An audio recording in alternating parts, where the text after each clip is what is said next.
Hi, everybody. My name is Jeremy Duran. I am here with True Kids One. This is a True Kids One production. This is our second conference talking about COVID-19. We have some new participants today. Let's get directly into it. So to kick this off, why don't we all talk about how the coronavirus is disproportionately affecting different communities, and let's also talk about the intersectional effects of the coronavirus. So who would like to start? I think one of the most dangerous aspects of the virus itself is that the virus oftentimes just exacerbates the problems that any given state or country experiencing it already had. So for example, COVID-19 in America, right? Let's take the United States, for example, disproportionately affects people of color, and minority groups. And plays upon the already pre-existing flaws in the healthcare system, for example. And so basically wherever COVID-19 goes, it kind of takes advantage of that fragmentation in whatever system that it finds itself affecting. And here what we're seeing across the United States is you're seeing indigenous groups who are, honestly, I saw a report from Michelle Lujan Grisham about the effects of COVID-19 on Navajo Nation. And how you're looking at a threat that could potentially wipe out an indigenous group like that. It's also disproportionately affecting people of color. So you're talking about undocumented immigrants, who many of whom, especially in the southwestern United States, come from Central American states, Mexico, et cetera, et cetera. But you're seeing these groups more often than not are the ones really taking the brunt of the COVID-19 outbreak in the United States. As a result of many pre-existing issues that were here before COVID-19, whether you want to talk racism, whether you want to talk healthcare, whether you want to talk insurance, because these groups, statistically speaking, are less likely to be insured than the average person. Really, COVID-19 has that strength in being able to hit the most targeted, affected groups. And that's what we're seeing play out across these different this intersectionality of populations. And on the subject of Native peoples being disproportionately affected, I saw in the news yesterday that Trump is right now making a land grab at the Wampanoag Nation and attempting to somehow take their land in the middle of this pandemic, and this is the last land that these people have. It is the reservation for their people, and he's attempting to take it away. And it's just infuriating because, in New Mexico, I have worked with YUCCA, which stands for Youth United for Climate Crisis Action, and we work a lot with the Navajo Nation. And how they're being disproportionately affected by the climate crisis. So if you have, at a base level, people who don't have those resources, and then you have this pandemic come in, it's what are they supposed to do? I've heard the pandemic, or illnesses in general, big illnesses, being called the great equalizer. But when no one is equal at a base level, it's a moot point. It's not real at all. And then you have our government on top of that. So it's very distressing. The pandemic that we're suffering is exacerbating current issues, but it's also putting blinders on the American public that allows government and administrative institutions to enact emergency protocol that is just blatantly unconstitutional. Many states right now are trying to restrict access to women's health care, and many states right now are restricting access to many forms of health care, especially for undocumented workers. So I think what we're seeing right now is it's important to remember that when given the opportunity, our administrations took incredibly drastic steps and called them emergency protocol. And I think, frankly, that makes them a little bit untrustworthy, because if anything right now, all of their actions seem to be quite illogical. I mean, restricting access to abortion means that you're going to have more pregnant women in overflowing hospitals. Like, it's illogical. There's no reason to call it an emergency protocol. Ryan. To expand on what Eloragh was saying, I think adversity of all types gives people an excuse to be racist. It gives people an excuse to be biased towards others. And in this case, with a pandemic, everyone is it's kind of shining light on who people really are. So by expanding and using this virus as an excuse to be racist, the administration is creating fear within people, unnecessary fear. And fear leads to profit. And the current administration is very concerned about profit and money. And gun sales are up. And Eloragh was talking about women's rights as well. So I think we just have to ask ourselves right now, what is important to this administration and why? And with the cuts from migrant workers and the cuts to women's health care, in the broader picture of what's happening right now, I think it's important, as anyone viewing this, to please ask yourself, why is this important? And question things, because people aren't questioning things right now. We were talking earlier about the media right now and news and false information. So I think the administration's reaction to adversity and their racist tendencies and misogynistic tendencies, it shines light on the truth about what's really happening within communities here. Ryan, I think you made a really fantastic point. And I think just to emphasize that, you think when you said that migrant workers' land was being cut, and I hadn't heard of it, but I looked it up, and Trump revoked the status of the land as being a reservation. And I just think, why now? Of all things, there are so many other things that seem to be so obvious and that is being discussed in the media and the public, but instead we decide to cut funding to the World Health Organization, restrict abortions, restrict migrant workers' pay, revoke land status. It just does not seem, exactly like you said, it does not seem fit to what we should be focusing on right now, when honestly, seemingly it should be easy, or at least the general concepts are easy.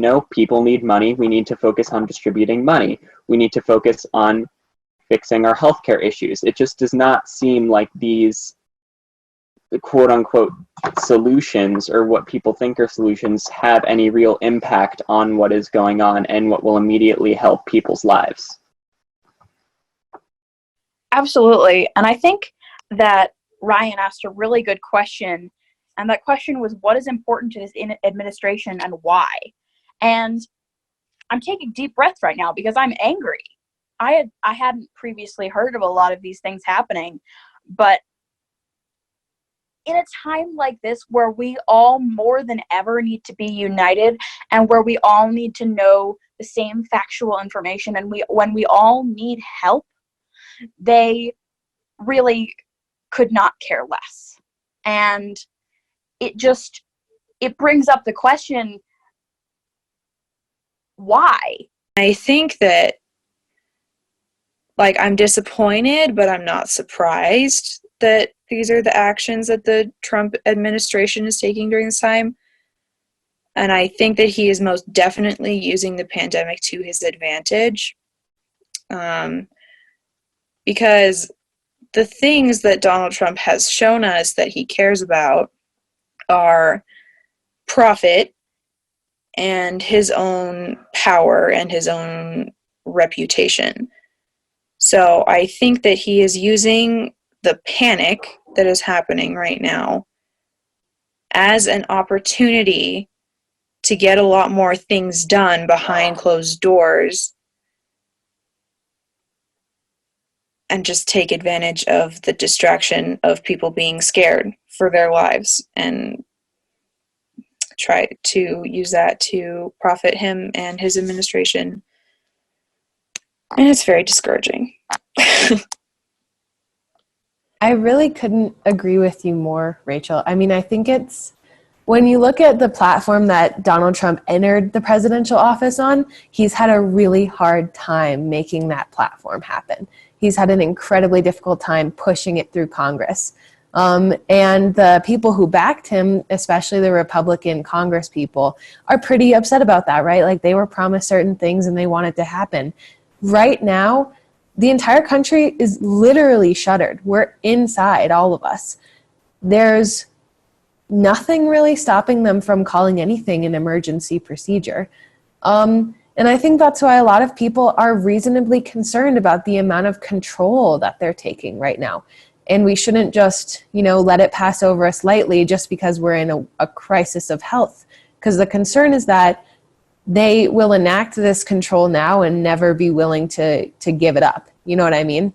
And we've seen that in the past. I mean, in the Great Depression, when FDR's New Deal implemented Social Security, that was supposed to be a temporary social welfare measure, and we still have that around today. And there are many young people who are concerned that they're paying, a ton of money out of each paycheck into a social security account that they may never see again. And I don't have the numbers on that. I don't have the statistics on that. What I do know is they did not vote for that to happen. And that was a long time ago. It was a measure that was supposed to be temporary. So when you think about the history of these emergency recession or pandemic or global crisis procedures, they don't seem to be as temporary as we're initially told we are.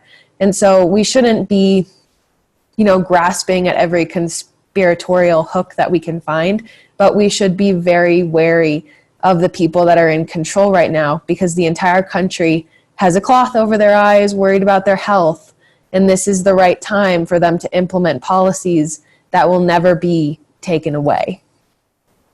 I think that you can never forget that coronavirus, while it is certainly biological in nature, in that it is, of course, a virus, that you cannot overlook the political, right, and the economic implications of the virus, because one could argue that the virus is arguably more political than it is a health crisis, or one could argue that it's more economic than it is, a political crisis.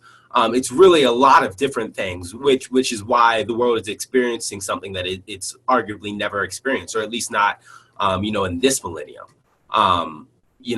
The implications are so wide because it is hitting all of these things. But specifically hitting at what you were saying, Eloragh, is that what something like this does, especially in the form of emergency measures, is it allows the government to pass bills and legislation under the radar of the people, because the people are, of course, worried about their health. But it also allows the government to play off of fear tactics. And that's important. In politics, fear is almost unanimous with winning. If you say, so-and-so is coming to take your jobs, you can typically rally a vote because your platform is fear-based and fear-inspired. If you say that, some guys in a cave, 8,000 miles away in the Middle East are coming to hurt you and yours, your children, your puppy. Fear tactics are highly effective. And so we have to be very, very, very aware and conscientious of a government using fear tactics to pass temporary legislation, like you were saying, that oftentimes is more than temporary legislation. But then also getting back to, I'm not sure who said it. It might have been Maple, could have been Rachel. I actually lost track for a second. But also then getting back to the economic side of the virus itself. Make no mistake, the virus itself, the virus has an industry, okay? And when I say that, I mean that there are those entities who stand to profit off of a coronavirus. And that really goes to show you that that insulin manufacturer can cut costs like that, meant that they could have done it all along. But at this point, it's a matter of industry, that we are at this point putting profits ahead of human life, and that there are those, as a result of the virus being highly economic in nature, in terms of its wide, vast implications, there are those that profit off of that. And for that reason, the greater American people are hurting in that way. Going back to something you said a little bit earlier, Justice, governments always need someone to blame. So you were talking about how fear is really a driving force, and fear is the problem in and of itself. I mean, obviously coronavirus is the problem, but behind that there's so much fear, and fear causes people to panic. It's a fight or flight reaction. So when you're so afraid, you're often not looking at the consequences of what could be happening. And you are thinking, not you, but some people might be thinking that, considering the fact that the government is telling us all of these things for us to be afraid of, that they're actually true, and that the government is trying to look out for us. And I'm not going to say that's entirely false, but it's pretty false, because all of these things go to show that they're not. All of this constant disregard for people, and the constant prioritizing of profits and of money in a time where more than ever people need to be protected, is something that, as Justice mentioned, that we can't forget. I wanted to actually circle back to one of Eloragh's points that she made earlier, because I think that it's really important that while we do see that the government has used this as an opportunity and could potentially use it more in the future to push potentially permanent legislation towards their agenda, but I think we do have to keep in mind that that isn't necessarily a bad thing, or if it is universally a bad thing, then we have to check what many people, with just being bipartisan here and recognizing the other side of the spectrum, many people see this as an opportunity to push for permanent healthcare systems, an emergency medical worker on the news either today or yesterday who is part of an organization who is trying to make up for healthcare, because even though he is on the front lines, he does not receive healthcare through his job and therefore cannot afford it, which is horrible because these people are the people who need it most. And then I also just thought of another aspect of doctors are one of the highest jobs for the average amount of student debt. And so there are also groups who are currently pushing for, because there is so much economic trauma as a result of the coronavirus, for the government to start alleviating student debt. And now, while I personally believe that those are very good causes and that they should be implemented, we just have to keep in mind that those are also for permanent aspects of legislation that could be implemented because of the coronavirus. So it's a very fluid thing that we have to watch out for,